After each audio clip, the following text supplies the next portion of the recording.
One Story, 100, 1 Jean de 1 à 5, 1 Jean, chers amis, aimons-nous les uns les autres, car l'amour vient de Dieu, Dieu est amour. 1 Jean est l'épître de Jean, qui était l'un des disciples que Jésus aimait. Jean a toujours été avec Jésus depuis qu'il a été appelé par Jésus, et lorsque Jésus a ressuscité la fille morte de Jaïru, le chef de la synagogue, les autres disciples ne pouvaient pas être avec lui, mais Jean était là avec Pierre et Jacques, sur la montagne de la Transfiguration où Jésus rencontra Moïse et Élie, il était également là avec Pierre et Jacques, et lorsque Jésus s'est enfoncé plus profondément dans le jardin de Gethsémanée pour prier, il était là aussi avec Pierre. De plus, il est entré dans la cour de la maison du grand prêtre avec Pierre, où Jésus était jugé, et même sous la croix, il était là avec Jésus jusqu'à la fin, là où Pierre n'était pas présent. Écoutons donc le témoignage de l'apôtre Jean, qui a passé le plus de temps avec Jésus et est allé dans la plupart des endroits en marchant avec Dieu, tout comme Jésus l'a dit, vous êtes témoins de ces choses. Voici le message que nous avons entendu de lui et que nous vous proclamons, Dieu est lumière.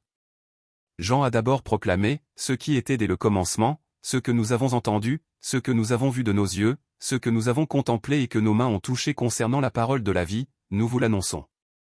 La vie, en effet, s'est manifestée, nous l'avons vue, nous en sommes témoins et nous vous l'annonçons, cette vie éternelle qui était auprès du Père et qui s'est manifestée à nous.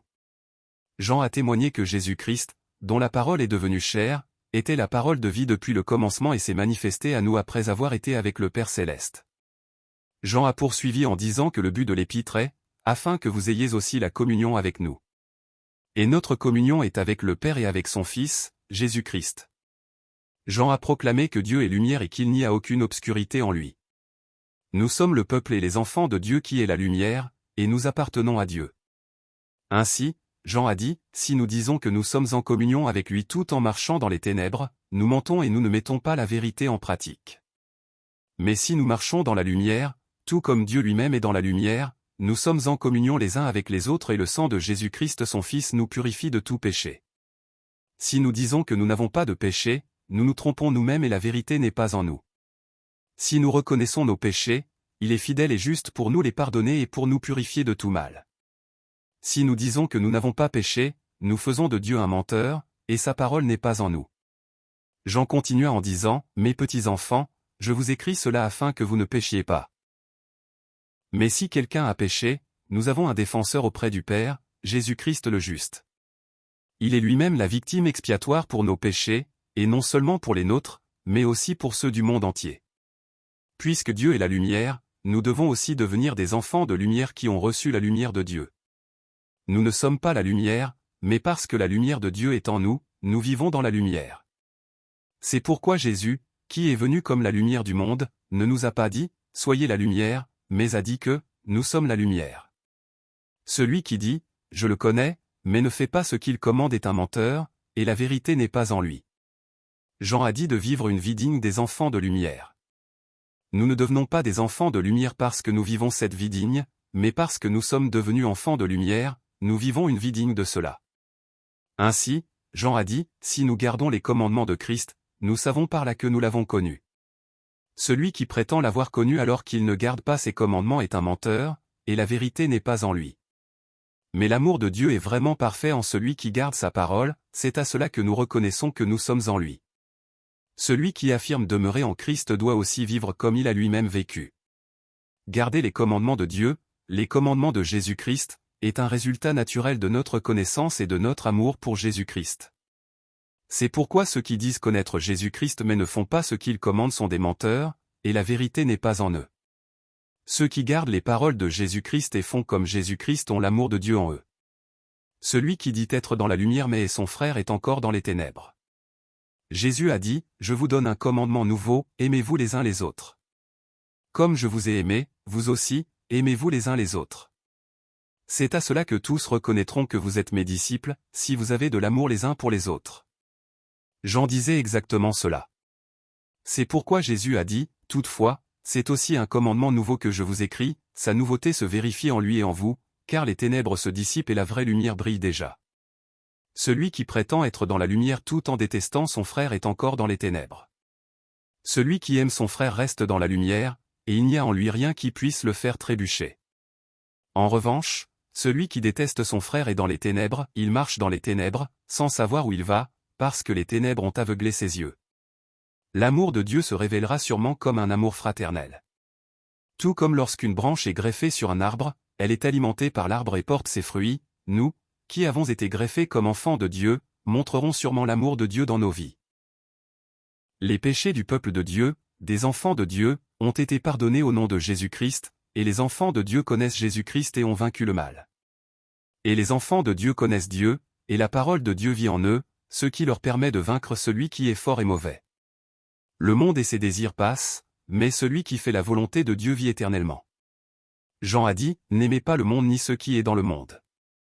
Si quelqu'un aime le monde, l'amour du Père n'est pas en lui. » En effet, tout ce qui est dans le monde, la convoitise qui est dans l'homme, la convoitise des yeux et l'orgueil dû aux richesses, vient non du Père, mais du monde. Or le monde passe, sa convoitise aussi, mais celui qui fait la volonté de Dieu demeure éternellement, parlant de la valeur des vies des enfants de Dieu. La Bible est très claire.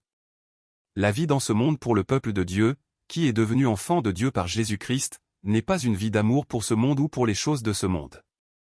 Ce n'est pas la vie de ceux qui demandent à Dieu plus de choses dans ce monde. Ce n'est pas la vie de ceux qui en veulent à Dieu parce qu'ils ne peuvent pas profiter de ce monde davantage. Ce monde et ses passions passeront. Mais seuls ceux qui font la volonté de Dieu demeureront. La Bible est très claire. C'est pourquoi Jean a dit que c'était la dernière heure. Il fallait rester éveillé. De nombreux antéchrists sont déjà venus, et ils ont nié Jésus comme Christ et ont nié le Père et le Fils, mais les enfants de Dieu qui ont reçu l'onction du Saint, et qui connaissent la vérité, reconnaissent que le Fils a aussi le Père. Chers enfants, demeurez en lui. Jean a dit, pour votre part, retenez donc ce que vous avez entendu dès le commencement. Si ce que vous avez entendu depuis le début demeure en vous, vous demeurerez vous aussi dans le Fils et dans le Père. Et voici ce qu'il nous a lui-même promis, c'est la vie éternelle. Maintenant, chers enfants, demeurez en lui. Nous devons demeurer en Jésus-Christ. C'est pourquoi Jésus a dit, « Demeurez en moi, et je demeurerai en vous, sans moi, vous ne pouvez rien faire, et si vous demeurez en moi et que mes paroles demeurent en vous, vous demanderez ce que vous voudrez et cela vous sera accordé, disant quand pour demeurer en Jésus, la parole de vie de Dieu doit être en nous. Bien que dans le monde, nous devons vivre dans ce monde, mais demeurer en Jésus-Christ, profiter de cette paix, et vivre une vie de victoire dans le monde que Jésus-Christ a vaincu. C'est pourquoi Jésus a dit, « Je vous ai dit cela afin que vous ayez la paix en moi. Vous aurez à souffrir dans le monde, mais prenez courage, moi, j'ai vaincu le monde. » L'onction qui demeure en nous nous enseignera, et tout comme elle nous a enseigné, nous demeurons en lui et ferons la justice de Jésus-Christ, montrant que nous sommes nés de Dieu. Celui qui demeure en lui ne continue pas à pécher. Celui qui continue à pécher n'a ni vu ni connu Dieu. Voyez quel amour le Père nous a témoigné pour que nous soyons appelés enfants de Dieu. Et nous le sommes. Si le monde ne vous connaît pas, c'est qu'il ne l'a pas connu, lui. Bien-aimés, nous sommes maintenant enfants de Dieu, et ce que nous serons un jour n'a pas encore été révélé. Mais nous savons que, lorsque Christ apparaîtra, nous serons semblables à lui parce que nous le verrons tel qu'il est. Toute personne qui possède cette espérance en lui se purifie comme lui-même est pur. Tous ceux qui pratiquent le péché violant la loi, puisque le péché, c'est la violation de la loi. Or, vous le savez, Jésus est apparu pour enlever nos péchés et il n'y a pas de péché en lui. Ainsi, Jean proclame, ceux qui demeurent en lui ne pêchent pas, si quelqu'un pêche, il ne l'a pas vu et ne l'a pas connu. Cela est dû au fait que ceux qui font ce qui est juste sont justes, tout comme Dieu est juste, ceux qui font ce qui est pécheur sont du diable, car le diable pêche depuis le commencement. C'est pourquoi le Fils de Dieu est apparu pour détruire les œuvres du diable. Encore une fois, Jean insiste, quiconque est né de Dieu ne pratique pas le péché, parce que la semence de Dieu demeure en lui et il ne peut pas pécher, parce qu'il est né de Dieu. Ce texte doit être bien compris. En effet, Jean a déjà dit, si nous reconnaissons nos péchés, il est fidèle et juste pour nous les pardonner et pour nous purifier de tout mal. Si nous disons que nous n'avons pas péché, nous faisons de Dieu un menteur, et sa parole n'est pas en nous. Par conséquent, la Bible ne doit jamais être interprétée hors contexte. Jean ne nie pas que ceux qui sont devenus enfants de la lumière de Dieu ont encore la possibilité de pécher. Cependant, Jean a dit, celui qui demeure en lui ne continue pas à pécher, celui qui est né de Dieu ne continue pas à pécher, parce qu'il faisait référence non pas au péché en acte mais à la vie de péché, un péché répétitif. Nous devons encore savoir que nous sommes pécheurs même si nous sommes sauvés par la justice et l'amour de Dieu à travers la grâce de Jésus-Christ et devenus enfants de Dieu. Nous devons savoir que nous sommes toujours sous l'influence du péché. nous devons savoir que nous avons encore la possibilité de pécher. Par conséquent, parfois nous sommes faibles et devenons pécheurs. Cependant, la différence entre les enfants de Dieu sauvés par la grâce du rachat et ceux qui appartiennent au diable et vivent sans la grâce de Dieu réside dans la continuité du péché. Les enfants de Dieu qui embrassent le Saint-Esprit à travers Jésus-Christ, grâce à l'amour de Dieu, sont faits saints, reconnaissent le péché, confessent, reçoivent le pardon et se lèvent à nouveau comme enfants de Dieu. Et même si nous confessions encore après avoir péché à nouveau après avoir été pardonnés, nous irons sûrement vers une vie plus sainte.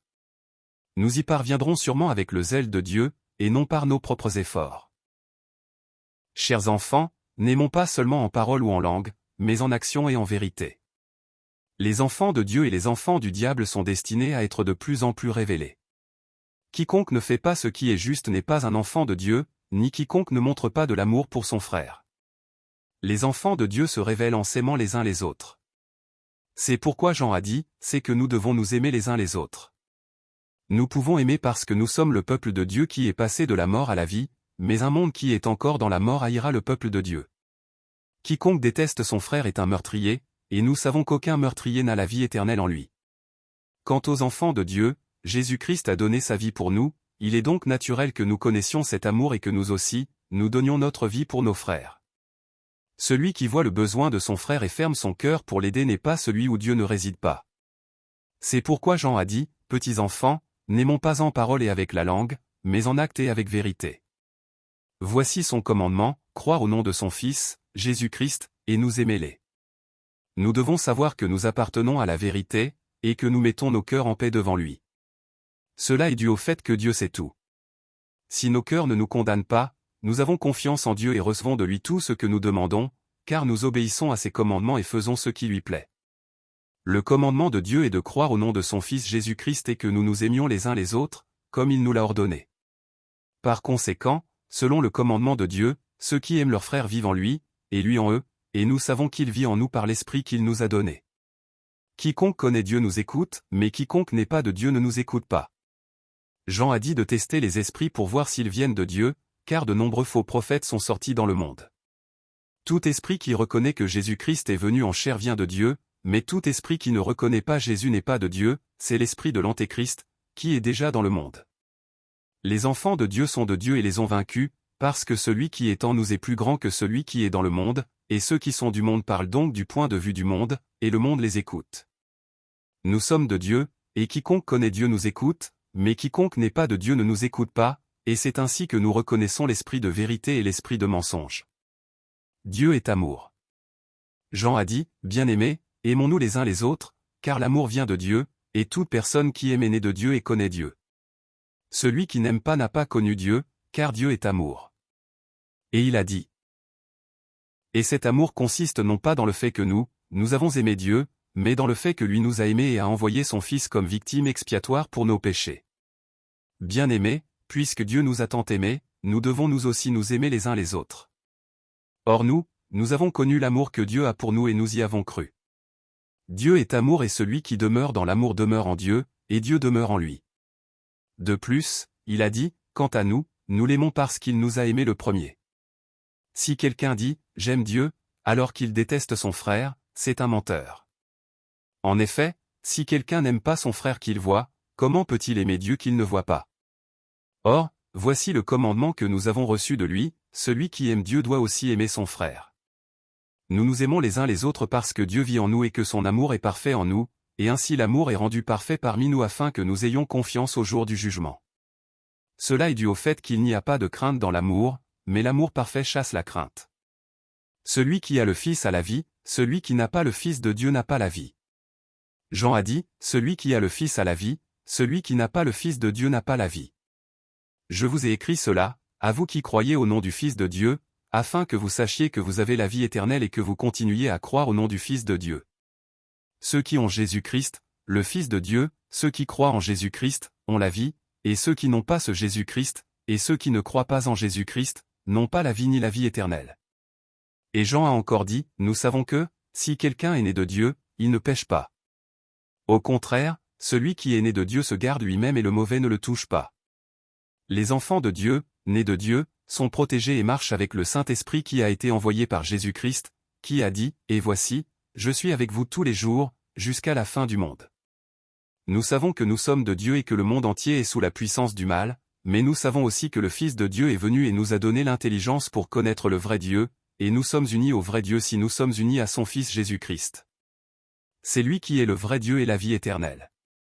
Seulement par l'amour de Dieu et par l'expiation de Jésus-Christ, les enfants de Dieu sont devenus le peuple de Dieu et ils peuvent se montrer comme ses enfants en aimant leurs frères.